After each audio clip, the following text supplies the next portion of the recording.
Bueno, esta es la sierrita que llegó. Ella llega en una caja literalmente pequeña.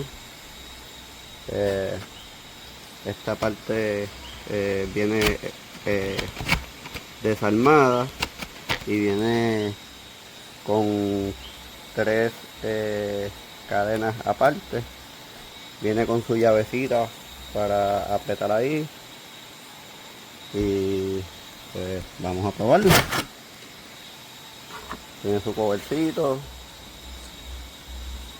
Ya está instalada. Le vamos a montar mi propia batería. No viene con batería.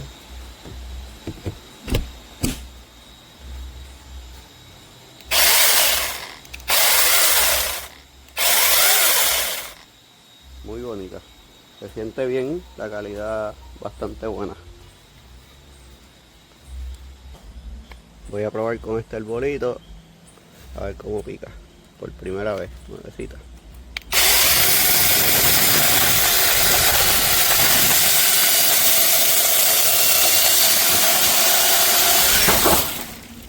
Pues pica de show.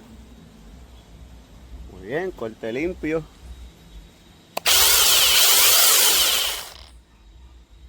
Muy nice, de verdad.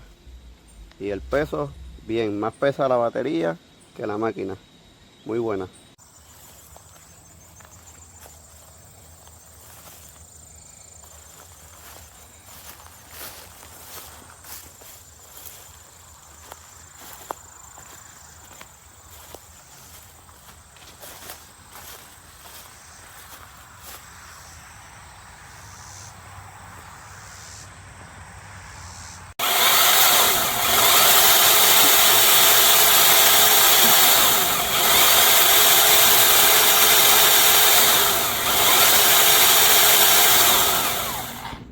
Ay,